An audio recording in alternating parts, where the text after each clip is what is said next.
Well, guys, I just finished watching this Pokemon Direct, and we have a new game. Wait, Pokemon Legends C2A is in Gen 6. Did we skip Gen 5? No, no, I will not accept this. They can do nothing to make this good. I will not allow Megas? Yay! So, yeah, they announced that Megas are coming back for Pokemon Legends C2A. And I'm obviously excited. And as a good Pokemon creator, I'm gonna milk the idea of having new Megas. So, of course, I will do a video about it. Now, as my favorite gimmick, I'm really excited to see the Megas. And I think that we are all excited to see the new ones that are coming in 2025. But up until that happens, we can just speculate. And who is better to speculate than me? No one. So, thanks to the recent confirmation, I'm gonna make a video giving every single typing a new Mega Evolution. The rules are not gonna be as strict as the ones in the Pseudo Legendaries video that you can check in the up right part of the screen right now. But still, I'm gonna give some exceptions. First one is that they cannot be for a group of Pokemons that are important in and of themselves, meaning no mythicals, legends, ultra beasts, and also not more recent ones like Paradox because they're new megas. They're not, but you get the idea. And also not two evolutions or starters, mainly because you would need to give it to like all of them. And I don't want over half the list being just starter after starter after starter after evolution after evolution. Vaporeon. Did you knew that in terms of... And I'm gonna use another rule where they cannot have another special form. Meaning that we are not gonna allow Pokemons that have Megas, if they have Gmax, and also maybe one that is controversial, but I'm not gonna give it to Pokemons that have alternative forms from different regions. Also, I'm not gonna add any Pokemon of the previous videos. Also, the Pokemons can only represent a single typing. And if you are more content like this, leave a like, comment, and subscribe. Unless that 2% of you guys are subscribed, so I would appreciate it a lot. And now, without anything else to explain, let's start with... Where do I even begin with the normal type? A type that just shine in making everything from physical attackers to physical tanks and special tanks, and really annoying ones at that. How can I even decide to put a specific normal type as a Mega Evolution? There's so many different options. Pokemons like Persian or Tauros, which in my opinion deserve it way more something like a Mega rather than having an alternative form from another gen. Other Pokemons like Stoutland or Bouffalant, both of which feel like they would fill the role of a random nonsensical Mega like Audino was in the past. Or even Smeargle, that... Please just don't give it to Smeargle, I don't want to deal with that. But if there's a Pokemon that feels both needed and deserving of a Mega, it's undisputably Porygon C. Not only they already did to its entire evolutionary line pretty dirty stuff, due to something that was not even his fault, thank you Pikachu, but you can even argue that he's the most beloved, not Gen 1 normal Pokemon out there. And even statistically wise, you don't need to twitch it that much. And even keeping its own ability with adaptability would already be really logical, while also having the option of giving it something like Protein, that, you know, a Pokemon that is related with conversion so much, would be pretty sensical. But the reason as to why a Mega of Porygon would make so much sense is simply because it's a natural evolution of the Pokemon itself.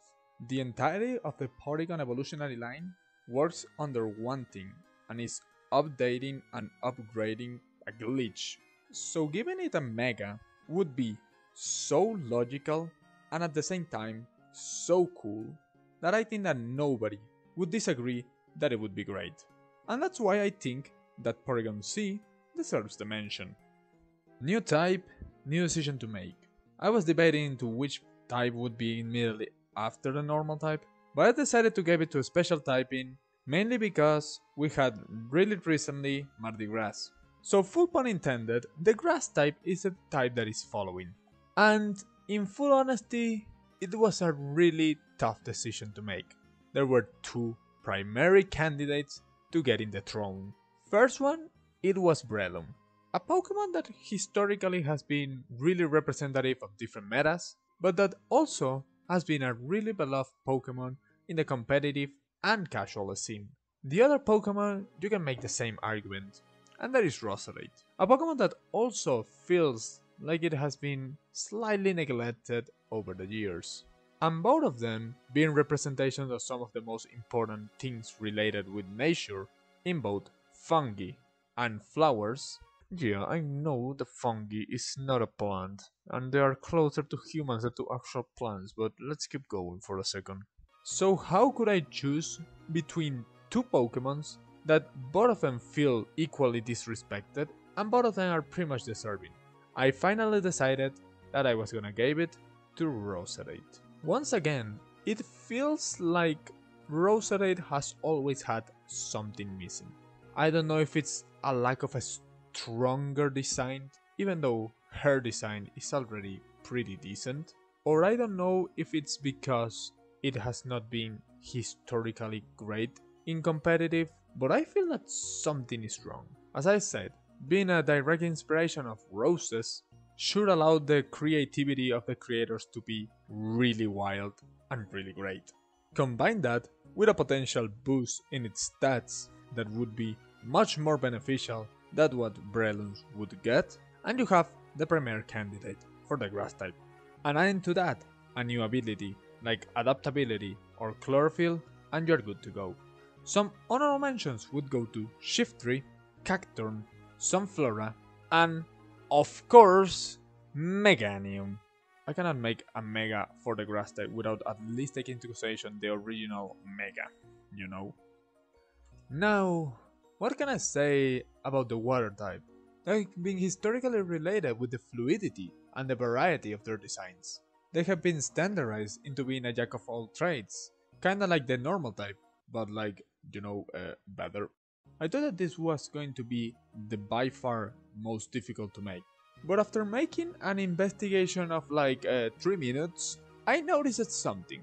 Out of all the weathers, there's only one that is not in the shape of an ability of a Mega, and that one is Rain. And thinking about how logical would be that every single weather has its own setter in the form of a Mega, I decided that the best option for any water type would be Ludicolo. He reminds me a lot to two of the other 3 weather setters in Mega Tyranitar and Mega Obamasnow, in that all of them feel like overall solid Pokemons that get boosts in every single stat, and that would make a lot of sense.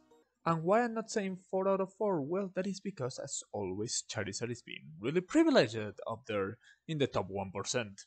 Oh, we were talking about Pokemon, right? Sorry. So Ludicolo fits that criteria perfectly, and also Ludicolo is a Pokemon that is historically related with the rain, or more specifically with Rain Dance. You know, his dancing actually. And not only a Mega would help him greatly in order to become a much better Pokemon, but as I'm saying, thematically and design wise would be also really good. Even if they decide to not give it Drizzle, they can still change its ability to something like Dancer, which, even if it's not great, logically speaking, is just a perfect ability for Ludicolo, that I genuinely do not understand why they do not put him, but instead they gave it own tempo. But yeah, combining a Pokemon that needs the boost, that can have a lot to win with a new design, and that fits within other criterias, I think that Ludicolo is just perfect. And look at him, how can you not like it? Some honorable mentions for the typing would go to Kingdra, Starmie, and of course, a Pokemon whose counterpart has a Mega but he doesn't, in Slowking. If I'm honest with you, I thought that this was going to be one of the easiest typings. Because of how iconic it is, I simply thought, well, obviously there's gonna be a lot of good options. But that was not the case. This typing was a hell to decide even who was mildly logical to put as a Mega Evolution. And, with the full pun intended, this hell is for the Fire type. Because of my own set of rules, most of the good candidates were actually removed out of any possibility. all of the good options had some sort of alternative form already. Ninetales, Rapidash, Arcanine, Darmanitan, Typhlosion, all of them had an alternative form. And seeing how Pokemons like Houndoom or even Camerupt had already Megas as fire types, every other Pokemon felt as either a bad representation of the typing or it was too recent to be considered for a Mega. Luckily, there was one Pokemon that saved it all, and that is Pyroar. Pyroar feels like a Pokemon that they had more ideas of what to do with it than what they actually implemented. A Pokemon with a unique look, whether it is a male or a female, with a signature move, and with stats that feel good but not great. It felt like they wanted to put something else, like a Mega, but that they just decided not to. Maybe it is because Game Freak had the terrorist idea of not giving any Gen 6 Pokemon a Mega, but it always felt like there was something missing for it. And as I'm saying, it's not only a Pokemon that would win a lot out of having a Mega, a Pokemon that, for example, learns a lot of sound-based moves that came just one generation prior to the introduction of Primarina and its signature ability, Liquid Voice. It just feels that it would work perfectly, that they added an ability that allows normal or sound-based moves to turn into fire type, at least for a special Pyroar form, and having a lot of potential as being a direct reference to one of the most iconic animals ever. I just think that Pyroar is currently a great representation of what a Mega of the fire type could be. In 1971, Walter Becker and Donald Fagen decided to join strengths to make a new band that was born in New York. The name is Steely Dan. Wait, this is a Pokemon video. Not again. We reach my favorite typing. A really strong, really sturdy, and honestly, really well forged Steel type. The Steel type is a typing based, obviously, in their physical strength for both attack and defense. And being a typing with those characteristics has allowed it to have some of the greatest meta threats of all time and tanks of all time, like Propass. This typing already got the Megas for most of the important Pokemon that could have got them. That doesn't mean that we cannot find honorable mentions like Skarmory, Bronzong, Magnezone, and of course, Bisharp, if it wasn't because they decided to give it a whole new evolution. But if there's a Pokemon that can use the Mega Evolution for this type to the full potential, is Klinklang. This set of gears, which has one that I always thought that it was like a tongue for some reason, has the best combination of things that you could want for a Pokemon that wants to have a Mega. Cool design that can be expanded in several different ways with a Mega? Check. Potential for upgrading its statistics in several different ways? Check. Having one of the greatest signature moves that have been ever created and still being somehow atrocious? Check. And one question, why out of all Pokemons, Toxtricity learns Shift Gear as well? He has some hidden gears that I cannot see? Does he have it in his tail? Why is he so depressed? Is it because he's English? And another important thing is that Klinklang can also help himself a lot with having a new ability. Because yeah, plus and minus are not good abilities in nothing. Hell, even its name is cool, Klinklang. Also in Japanese is even better, Gyaru. But yeah, Klinklang has a lot of things that he can offer in order to make the best out of a new Mega for the Steel type. The day is really hot. Can somebody bring me something cold? Oh, thank you. Can you give me your number? The Ice type is one of the types with the most variety out of them all. From Snowman to Ice Cream to Mr. Rhyme. The Ice type has an insane variety of options to choose from. The one that I went with, however, is one of the coolest ones, at least reference-wise, and is that I decided to go with Frostlass. Frostlass to me has only been a cool Pokemon, no pun intended.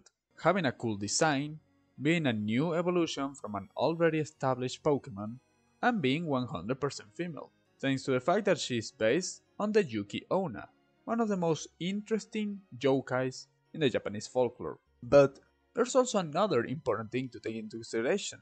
The counterpart of Frostlass has actually a Mega Evolution, and she can make use out of a lot of things thanks to a Mega Evolution. First, you can expand in the Yuki Onna concept and make it an even more beautiful woman.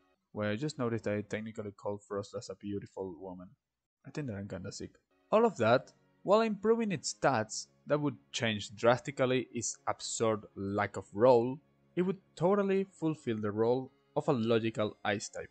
Some honorable mentions would go to Cryogonal, Walrein, and of course, Weavile. And now, coming to your favorite cinema, Breaking Teams 2 Electric Scooby-Doo! Electric type is a type based on one thing, speed. And I love speed. That's why I was so happy to choose between a lot of different cool options. With Pokemons like Electros, Magneson, or even Galvantula to choose from, I liked a lot of the different options. But from the get-go, there was one clear candidate, and that one is of course none other than Luxray. Probably the second most theorized Mega ever. Luxray has always felt like it had something missing. Being an early route electric physical attacker was a great choice to make him. The problem is that they decided to give the lowest stat of them all to speed for some reason, which basically destroyed every possibility of viability in competitive. And despite the fact of being arguably one of the most beloved Pokemons in Gen 4, it didn't receive a Mega back in the day. So now that there's a new game that is potentially gonna have a lot of new Megas, I think that there's no excuse right now. Being able to adjust its stats to not look like a Gen 2 mess, and giving it a unique approach for electric physical attackers, while also having the arguably biggest potential for new and cool designs, I think that everyone agreed that this one was one of the two most obvious choices of them all. But that would mean that there's one that is even more obvious than him. Oh, speaking of which, the treatment of the dragon type has always baffled me a lot. They have been historically the most privileged typing ever, having under their belt most of the most iconic legendary Pokemons, as well as having 9 of the 11 pseudo legendaries, clearly screams privilege. However, they also have the biggest snubs for a lot of things. I made the distinction that Haxorus was the most disrespected Pokemon by Game Freak, but there's a Pokemon that could be arguably even more disrespected than that. The craziest part is that the Dragon type has also multiple great options. Tyrantrum and Kingdra, one of the most recognizable dragons out there. But even those are not even remotely close to being the most clear Mega, which is Flygon. And it's just off because it has everything to be a Mega. His statistics are a product of the past, of being unlucky to be just released in Gen 3 by having really mediocre stats all over the place. And it's not only that he has an insane potential for designs, thanks to the fact that he could perfectly be a new typing, one that we have never seen before in Bug Dragon, but also it just feels right, something that should have happened already. Every other dragon up until Gen 5 has something on their name, whether it's a new form, a Mega, or being a legendary. The only one that doesn't fit this category is Flygon. Even Kingdra, that I already mentioned and has also been a Pokemon really forgotten, technically was already important back in the day, being an evolution from a Pokemon of a previous gen, such as Sidra. You have to go all the way up to Gen 5 with both Haxorus and Dratigon to get another Dragon types who feel like have not received the love that they could have. And even then, it's nowhere near comparable. Flygon came out 8 full years before the first time that Pokemon Black and White was introduced. They have been ignoring Flygon with every gimmick. Gen 6 with Megas, Gen 7 with C-moves, Gen 8 with the Gigamax, and even this gen, where they could have perfectly made it a Paradox form. They decided just to ignore him once again. I hope that they finally come and make peace with Flygon, because if there's a Pokemon that deserves the respect and deserves a Mega, is clearly him. Thank you guys so much for watching. I hope that you all enjoyed it. It was as surprising to me as probably was for most of you the announcement of Megas once again. So that's why this video came out like really rushed. But yeah, if you want to see part 2 of the video with the other half of the typings, just leave a like. I will put it like a set of just 20 likes, not a lot. So yeah, as I'm saying, if you enjoyed the video, leave a like, comment, subscribe, and see you next time. Bye bye!